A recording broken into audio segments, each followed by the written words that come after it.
नमस्कार शेतकरी बांधवांनो, आज आपण मिरची लागवडीबद्दल संपूर्ण आणि सविस्तर माहिती पाहणार आहोत. योग्य नियोजन केल्यास मिरची लागवडीतून भरघोस उत्पादन आणि चांगला नफा मिळवता येतो. मिरची हे भारतातील एक महत्त्वाचे नगदी पीक आहे. बाजारात वर्षभर याला मागणी असते. त्यामुळे योग्य पद्धतीने लागवड केल्यास हा एक फायदेशीर व्यवसाय ठरू शकतो. सर्वप्रथम हवामान आणि जमीन याबद्दल जाणून घेऊया. मिरची पिकासाठी उष्ण आणि कोरडे हवामान चांगले असते. मध्यम पाऊस आणि भरपूर सूर्यप्रकाश आवश्यक असतो. जमीन हलकी ते मध्यम काली चांगल्या निचर्याची असावी. पाणी साचणारी जमीन टाळावी. आता जमिनीची तयारी कशी करावी ते पाहूया. जमिनीची 2 ते 3 वेळा नांगरट करून भुसभुशीत करावी.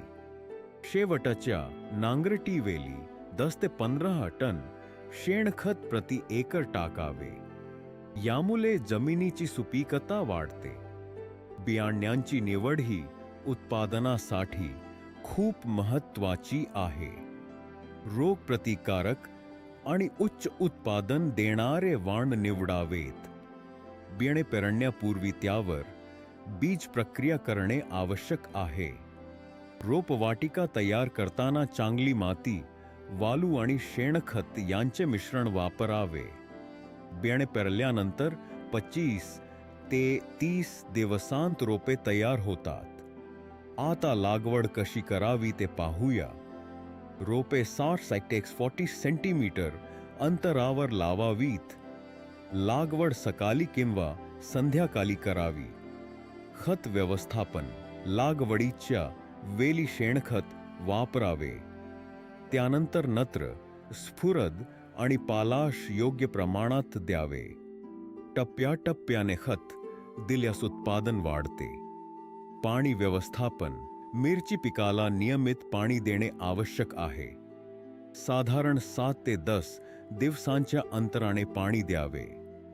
जास्त पाणी टाळावे. तण नियंत्रण: तण वेळोवेळी काढणे खूप आवश्यक आहे. यामुळे पिकाची वाढ चांगली होते. कीड व रोग नियंत्रण: मिरची पिकावर मावा, थ्रिप्स आणि पांढरी माशी यांचा प्रादुर्भाव होतो. योग्य कीटकनाशकांचा वापर करून नियंत्रण करावे. मिरचीचे उत्पादन साधारण 70 ते 90 दिवसांनंतर सुरू होते. वेळोवेळी तोडणी केल्यास उत्पादन आणि गुणवत्ता दोन्ही वाढतात. शेवटी, जर तुम्ही योग्य व्यवस्थापन, खत आणि पाणी यांचा समतोल राखला तर मिरची लागवडीतून चांगला नफा मिळवू शकता.